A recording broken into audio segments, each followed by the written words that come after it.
Welcome to the Brave Little Homer podcast. I am your host, Caitlin Barlowe, along with my producer, Evil Matt. This is the inaugural episode, the very first episode of the Brave Little Homer podcast, and I am thrilled to be here with you. I am so thankful that you all are here with me as well. I am a lifelong Braves fan, have wanted to do this podcast for a few years now. Timing, grad school, life. I didn't have the time to commit to it until this wonderful 2024 Braves season. And I cannot tell you enough how excited I am about it.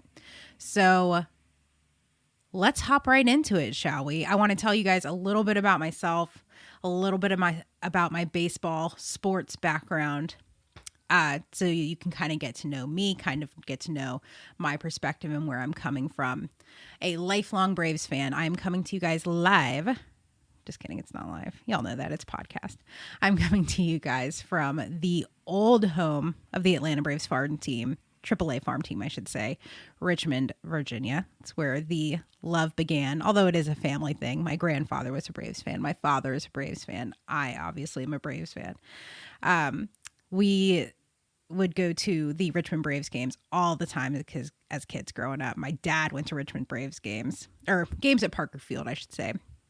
And so it's in the blood.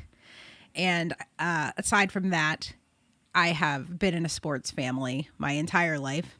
My father is a Hall of Fame Division III baseball coach for a Division III school here in my hometown, right outside of Richmond. He coached there for pretty much my entire childhood. I grew up on that field. Every day after school, I'd go watch practice. At the age of 12, I started keeping book for his team, traveled around with them. Everything I could, when I wasn't in school, would keep book, listen in on all of the conversations between him and his assistant coaches, watch how he handled players, watch how he developed players.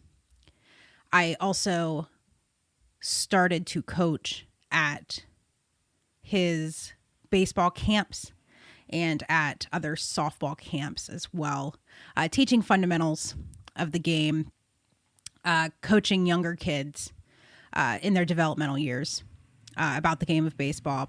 And it was great. As a female, it was, challenging at times, but I will say that the community, especially that is around here and the culture of the area, I would say, was always very welcoming to me as a female in the baseball world, at least in this small microcosm of the baseball world that we existed in. Anyways, I continued that through high school. I played as well. I played not baseball, but I played softball from the time I was 4 years old up until now. I was a catcher in my younger years. Now I play the hot corner for my beer league softball team that plays in the fall. But I absolutely love the sport. After my dad retired, he actually did a little scouting for a professional MLB team as well. I won't say which one. It was not the Braves organization. But yeah, after that, I continued to watch the game. I'm an avid watcher of Braves baseball. I cannot say that I watch every single game. I'm not glued to the TV every single game, but I'm good for 155 regular season games a year. I will say that. Almost all of them. Sometimes you got to work and those day games just don't work out, or you have other plans and you're on the road and you just can't catch one. So, of course, sometimes that happens.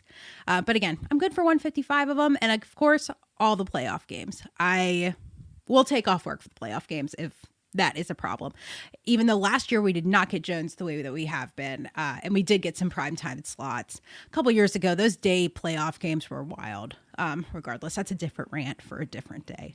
But again, lifelong Braves fan and still in a professional sports family. Now I will not go into detail about that since my pro sports connections are not in the world of baseball. They are in a different professional sport.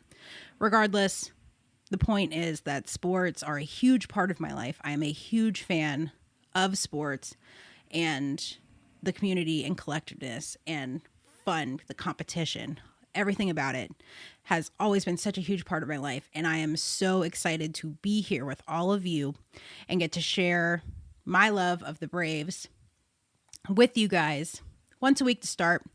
This will be a weekly podcast through spring training in the first little bit of the season. And then as we move closer to the dog days of summer, we will be expanding to 2 podcasts a week. So for now, weekly Mondays, you can catch a new episode every week. Then it will be Mondays and Thursdays. So if you don't already follow me on Twitter, aka X, I will never call it that. My handle is at Caitlin_Barlowe. And yeah, follow along. I'll be posting links to the podcast here. You'll also be able to find us. I think anywhere podcasts are. I don't know if that's a fair statement. I'm going to try to get them everywhere. But this is my first rodeo. So we're figuring out a lot of it out as we go. Regardless, super excited to be here. Super excited for the Atlanta Braves 2024 season. There's nothing not to be excited about, my friends. And let me get one thing out of the way first. So I know a lot of people in the sports world, the sports Twitter world, fandom, whatever, have an issue with the collective we when we're talking about a sports team. For the intent and purposes of this podcast, I will be referring to the Braves as we at times. And I know I'm not part of the organization. AA doesn't know me from Adam. However, we as the Braves fandom, as the Braves community, as the Braves team, I will be saying we. I know that even if I tried not to, I would do it just out of habit. So let's just get that out of the way. It's going to happen. When I say we, I mean the Braves, even though I am in no way affiliated with the organization. Make that very clear. I don't even own stock in Liberty Media. Whatever. Maybe I should, just so I can use the collective we without the backlash. Regardless, we have a lot to be excited about, Braves fans. And one thing you'll get to know about me is I'm a huge fan of fake awards that don't mean anything. So the MLB Network's top 100 right now is right up my alley. And the Braves, you can arguably say the Braves won it this year. The Braves had 9 representatives on that list of top 100 people. We, of course, the king, Ronald Acuna Jr., the reigning 2023 MVP, took the top slot. Congratulations to him, the first Venezuelan-born baseball player to win the honors of the top 100 right now fake award. Congratulations to him. And congratulations on all of his real awards from 2023 that were so well deserved. So much fun to watch him compete last year. Be completely healthy. Bring that drive. Bring that fire. There were times where he was putting the team on his back. You love to see it. We knew he could do it. Those of us that have been around since the beginning with him knew he had that MVP season in him. And I am so excited that he actually has that title to his name now. And that new chain of his is absolutely fire and so incredibly well deserved. So congrats to Ronald Acuna Jr. taking the number 1 slot of the whole 100. Along with him on the list, we have Matt Olson at 13, Austin Riley at 15, Spencer Strider at 17. Then we have to wait a little bit. We drop down to Sean Murphy at 47, Max Fried at 48, Michael Harris II at 50, Ozzie Albies at 66, and Marcell Ozuna at 83. You could almost field an entire team just with the Braves that made the top list. Like, what are we missing? We're missing I'm not even going to consider Marcell Ozuna our left fielder. I will specifically just have him in the DH slot for the purposes of this list because it's comical. We've all seen him play defense and we are all unimpressed by it. And if you're not, you're in denial. So I'm not considering him a left fielder. So we're missing a left fielder on this list and a shortstop, and we could field the whole team, which is insane. It's nuts. And again, so much to be excited about. Speaking of Ozuna, did you guys see that he was taking reps at first behind Matt Olson the other day? So I get it. that might be the most interesting thing to come out of spring training so far this year. I know spring training is a time to try new things and to really just work out the kinks, see what works, what doesn't. And Matt Olson, I think he played every game last year, didn't he? If not, it was really close. And days off are important. We all know that. Even though you have guys on the team that are like, I want to play every day, and Snit's like, okay, you call the shot. So yeah, even though that is the normal way things work, guys need days off. We need a solid backup. Is Marcell Ozuna that guy? He's very rarely that guy, in my opinion. I cannot personally, watching him flounder around in left field, which was a little rough at times last year, even though, okay, I'm going to be fair. Early season Marcell Ozuna last year was not late season Marcell Ozuna last year. And I think a lot of that has to do with the fact that he didn't have to be out and left floundering around as much, doing his best, bless his heart. Regardless, is he our backup first baseman? I do not know. Only time will tell on that. I just thought that was funny. I had completely written him off defensively, and I was hoping the organization had as well. However, that does not seem to be the case.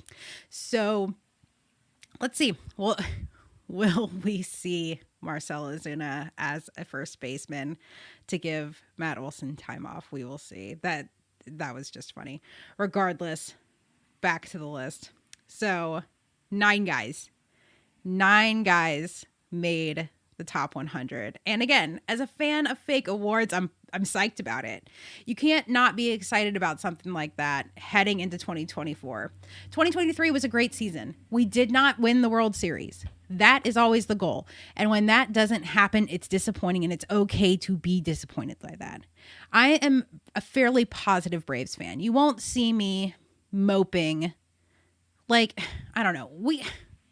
I've been around a long time in Braves world, and we made it through, like, what was it, like the late teens Braves, like 13 through 17, 18. Like, we made it through the rebuild. You will not ever catch me truly hating on a team that wins the National League East. You won't. Like, some of those early, again, the late 2010s were brutal. And if you were here, if you know, as the kids say these days. So you will never catch me complaining about it. But we had all of the pieces last year. And while we didn't add any major pieces this year, and this is where you're going to get arguments from people about certain things, what grade the Braves got in the offseason this year. And it is wild to me that we still have folks in the fan base that really think that AA is going to make that huge trade or sell the farm for an all-star caliber player or sign that huge free agent that would just be the game changer for tons and tons of money. They're like, this is going to be the year AA gives everything that we have and the organization has for this one guy that's going to make all the difference. It's not going to happen. And it's not because fans don't want it, and it's not because it wouldn't be good for the organization. It's just not how he operates. He is going to do contracts like the Kalenic deal or trade and the Chris Sale deal. High potential reward, incredibly low risk. Are these guys going to make a huge impact on the season? Maybe. You never know. If we get early career Chris Sale, all-star Chris Sale, he might have an incredible impact on this season. We don't know. Those two guys that we picked up, I know we have a couple other pieces added, especially in the bullpen, which we'll get to at a different point. He picked up small pieces that could have big impacts. And that's just kind of how he does it. The jury will always be out on these guys until they set foot on the field to start the regular season. We won't know until we know. We won't know if these were good pickups until we know if they're good pickups.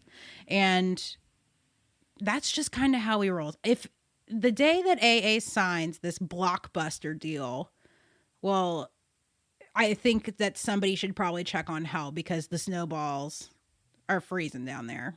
Like, if they are one, they're now magically there and they're freezing. So those were really our only, I will say only, big acquisitions on the offseason. But here's the thing. You have 9 guys that already are in the top, that are considered the top 100 players in baseball currently. You already have 9 of those, right? Where a lot of people talk about bringing in guys. They're like, oh, and I think the one exception to this is pitchers. But, you know, they talk about bringing in this huge free agent. And it's like, where are they going to play? You can't have your cake and eat it too.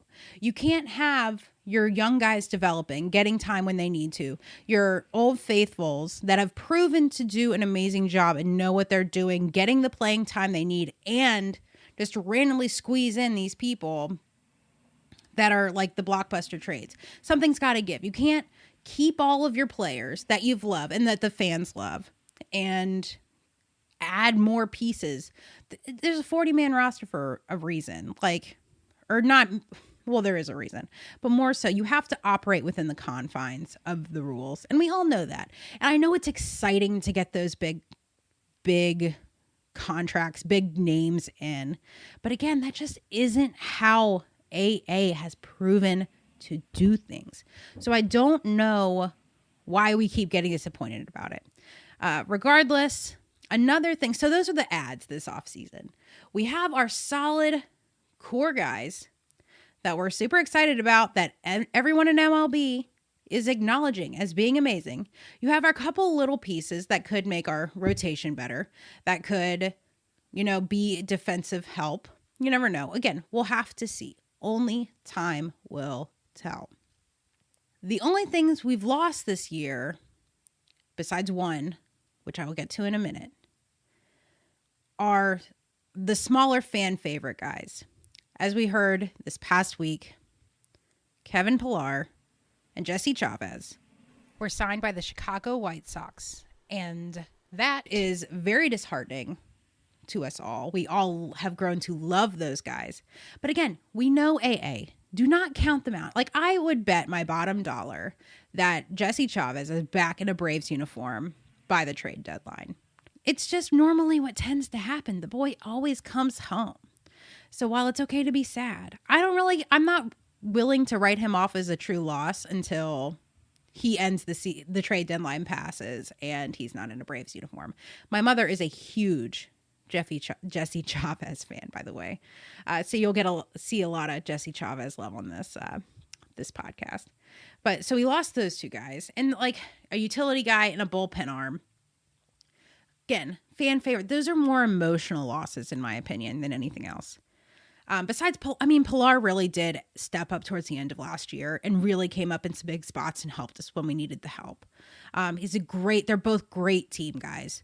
And so again, they are losses. I'm not downplaying that. There's no bigger loss, though, than the Ron Washington loss.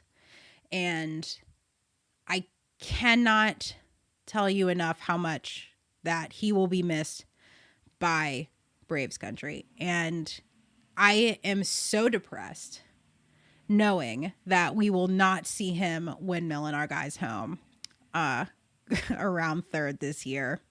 We will not see him playing fungo with our guys before the games. We will not see his infectious smile. And of course, he took EY with him. So we're going to have some different faces of coaches, you know, out on the base path this year for the Braves, which can be exciting, you know, too. Like, while we all loved Wash and EY, we did. And they're a huge organizational loss, the biggest loss of the offseason, no doubt in my mind. While we did lose those guys, you know, it's kind of an opportunity for some new blood, you know, some new jokes, some new, you know, things we look forward to seeing every year, or, you know, on the base path, you know, and you got to mix it up sometime. And Wash deserved this second chance at having his own club. There's no doubt about that in my mind. I'm so happy for him and the Los Angeles Angels organization. I wish him nothing but the best, unless he, for whatever reason, meets the Braves in the World Series, and then all bets are off. But I hope Ron Washington does an amazing job out there in Los Angeles, and he shows the world why we love him so much in Braves country. And I wish nothing for the best for him. However, again, that is the biggest loss, in my opinion, from the offseason.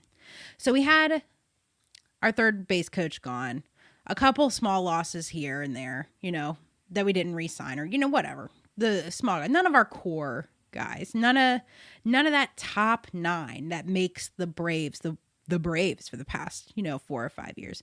They're all here to stay. There's been some contract talk this week, or at least Ronald Acuna Jr. has said that he wants to be a Brave for life, which we will see. We have Max Fried's contract, who I believe that's up at the end of this year. But everybody else that's our core guys, they're locked in. We've got a few more years with pretty much everybody. And, that's great news. Again, there's a lot to be excited about. So you look at this list, the Braves reign supreme at having 9 players on that list. Let's go through the NL East and see what our competition had on that list. So the Braves had 9. So Houston and LA, the Dodgers, had 7 each, which, as we know, the Dodgers are formidable. We faced Houston in 2021 to win the World Series. I was living in Houston at the time. That was a trip. My work actually had the audacity to email us and was like, "Wear your Astros gear for their game against the Braves tonight." And I was like, absolutely not, regardless. Both of those teams have 7. And then a bunch of teams had 5, including our division rivals, the Mets and the Phillies.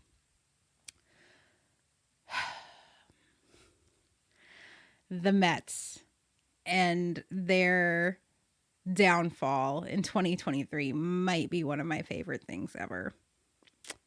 I'm trying to think of... Yeah, I mean, it's probably top 20 favorite things ever is how badly that went for them. And the Phillies, you'll get a lot of Phillies hate on this podcast, but most of it comes from my uncle, who is a huge Phillies fan. So all we do is talk trash between one another. And so that will probably leak over into this podcast. Full disclosure, no real hate against the Phillies, though. Like, whatever. Just a heads up for you if there are any Philly listeners out there. So anyways, Mets and the Phillies have 5. I was like, let's check in with our other friends in the NL East and see what they have. And whoo, bless their hearts. The Nats and the Fish, excuse me. The Fish had 1, which is pretty not great, for them, even though they've been rebuilding for a very long time. Not really sure when that rebuild's going to end, but they really did show potential last year. This is no discredit to that organization. They are getting there, and they are my favorite, if I had to pick one, NL East team that's not the Braves. Then, here in Richmond, our very close neighbor to the north, the Washington Nationals had 0 representatives on the top 100 list. So that's not good for them. However, I don't think anyone's surprised by that, really. And I might have to check with my producer, Matt. I got that right? Right? Did I miss anybody on that? Yeah, I didn't think so. If so, I'll post a correction and an apology, but I don't. Yeah, it's not looking too good for them. So when we talk about things to be excited about in 2024 for the Atlanta Braves, you gotta feel good about it. Again, it's not an individual competition, baseball. It's a team sport. So, and we all know it depends on what time of year you're playing. You know what I mean? Like, some teams, you got to get hot at the right times. You got to have good chemistry. Things have to be clicking. You're crazy to say luck isn't involved in a sport like baseball sometimes. If not, then the term bad bounce wouldn't exist or be relevant. everything's gotta work for you. And for the past couple years, we just haven't been that team in the playoffs. We haven't had the guys that could step up and be in a position to really make it happen for us in the deep playoffs. And what's funny is I think the past 2 years we've really had different problems. We've had opposite problems. So we had, 2021, we win the World Series. Everybody's happy. I still talk about it all the time. I will never let it go. It was one of the greatest sports moments of my life. 2021, we're on top of the world. 2022, we come in and we are in that heated race for the NL East with the Mets. We are side by side the whole season up till the very end. Well, and the whole season's not necessarily true, but like right at the end, it was a grind for the Braves to pull out that NL East win. And everybody was exhausted. I think the energy level after winning the NL East that year was just gone. And we didn't have it in the playoffs. 2023, we also did not have it in the playoffs. But I think it's one of those issues where we clinched the NL East too early. We weren't playing games that truly mattered late in the season. Our energy was down. Everybody knows that bye situation in the playoffs. I'm not blaming that on why we lost last year, even though some great baseball minds really do think that had a lot to do with it, considering a lot of the 1 seeds were knocked out early. Regardless, podcast for a different day. I think that the time off, the lack of playing meaningful games really hurt the Braves in the playoffs last year. So we went from too much energy expelled for good games in 2022 to not enough real meaningful baseball in 2023. And let's just hope 2024 we meet somewhere in the center or somewhere in the middle there. 2024, now our guys have a World Series. Most of our guys have a World Series win. We have 2 more years of playoff experience.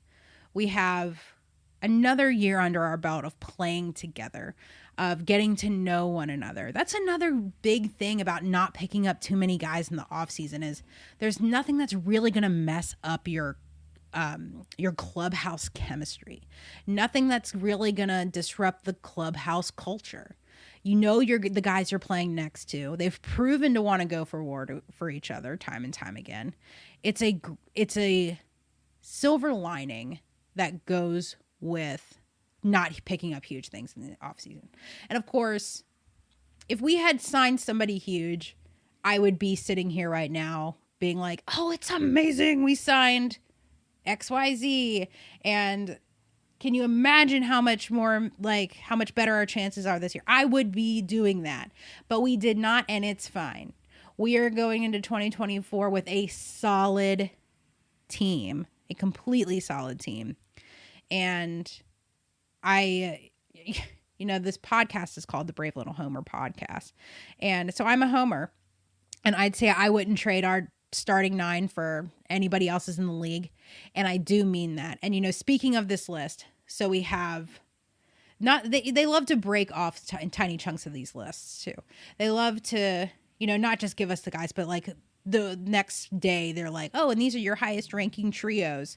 So the highest ranking trio for this was the Los Angeles Dodgers, coming in with 2, 4, and 5 with Betts, Ohtani, and Freeman, respectively. Former Brave Freddie Freeman, former fashion designer of Braves gear, Chelsea Freeman, regardless.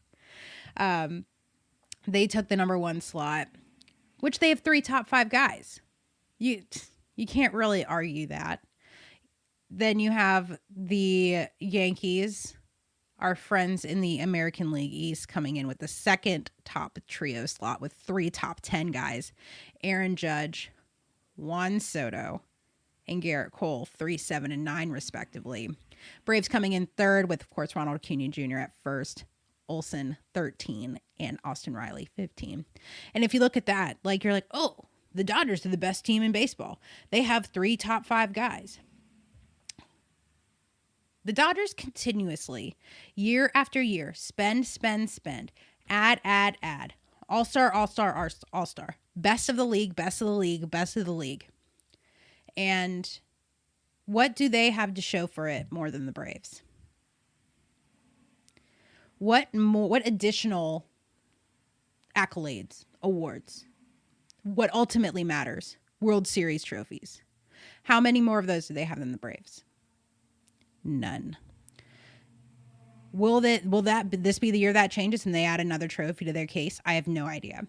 Only time will tell. I'm just saying, every year I look at the Dodgers opening day lineup and I'm like, ugh. How are we going to compete with that? How is anyone going to compete with that? It's insane. And lo and behold, every year there are cracks in the armor. There are weaknesses to exploit.